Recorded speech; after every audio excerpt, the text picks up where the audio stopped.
आज हम काजू कतली बनाने का वो तरीका देखने वाले हैं जो कि हलवाई यूज करते हैं। अब देखो यहाँ पर अगर आप प्योर काजू कतली बनाते हो यानी कि सिर्फ और सिर्फ काजू का इस्तेमाल करके काजू कतली बनाते हो तो आपको काफ़ी महंगी पड़ती है। तो हलवाई यहाँ पर क्या करते हैं कि वो इसमें थोड़ी सी मिलावट करते हैं। तो आज हम इस वीडियो में यही देखने वाले हैं कि असल में हलवाई काजू कतली में क्या डालते हैं ताकि जो काजू कतली है वो थोड़ी सी किफ़ायती पड़े। तो यहाँ पर इस काजू कतली को बनाने के लिए हम थोड़े से ही काजू का इस्तेमाल करेंगे और जो सबसे ज़्यादा चीज़ हम यहाँ पर इस्तेमाल करने वाले हैं वो है पीनट्स यानी कि सिंगदाने।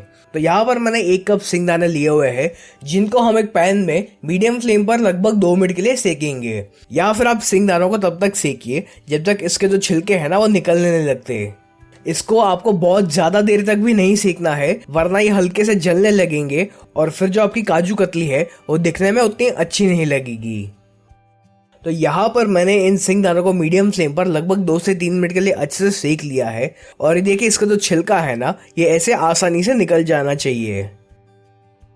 तो यहाँ पर इन सभी छिलकों को फटाफट से निकालने के लिए मैंने एक कपड़ा लिया हुआ है जिसके ऊपर मैं ये सिंगदाने रख रहा हूँ और फिर हमें इस कपड़े को फोल्ड करना है और इसको ऐसे अच्छे से घिसना है।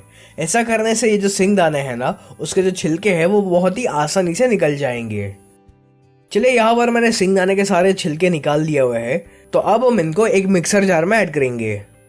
फिर हमें यहाँ पर चाहिए 1/4 कप काजू यानी कि कैश्यू नट्स। अब इस काजू को भी हम मिक्सर जार में ऐड करेंगे और फिर काजू और सिंगदाने इन दोनों को हमें अच्छे से ग्राइंड करके उनका पाउडर रेडी करना है।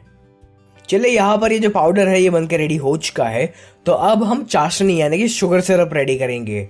अब इस रेसिपी में चाशनी काफ़ी मायने रखती है क्योंकि अगर आपकी चाशनी ठीक से नहीं बनेगी तो फिर आपकी काजू कतली भी उतनी अच्छी नहीं बनेगी। तो चलिए देख लेते हैं कि ये जो चाशनी है इसको कैसे बनाना है।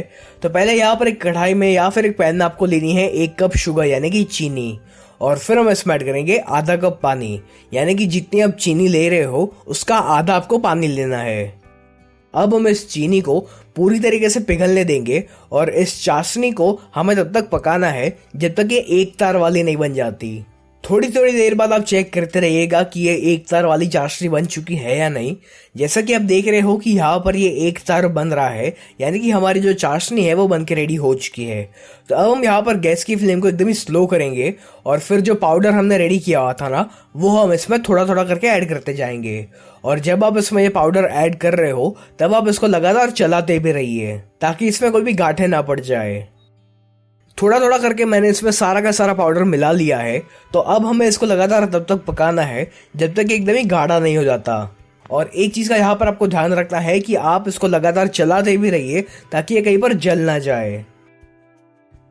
थोड़ी ही देर में ये काफ़ी गाढ़ा होने लगेगा और जब ये ऐसा एकदम ही ड्राई हो जाए तभी आपको गैस को बंद करना है और इसको आप बाहर निकाल लीजिए। ये रेडी हो चुका है या नहीं ये चेक करने का एक और तरीका है कि आप इसमें से थोड़ा हिस्सा लीजिए और इसको हथेलियों के बीच में रख कर ऐसा गोल शेप बनाइए।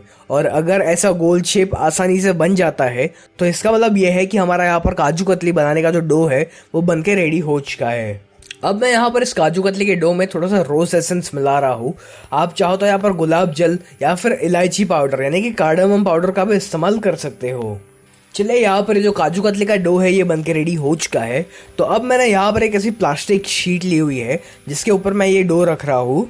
अगर आपके पास ऐसी प्लास्टिक शीट नहीं है तो फिर आप एक चकले के ऊपर या फिर एक थाली के ऊपर थोड़ा सा घी स्प्रेड कीजिए और फिर उसके ऊपर एक काजू कतली का डो रखिए।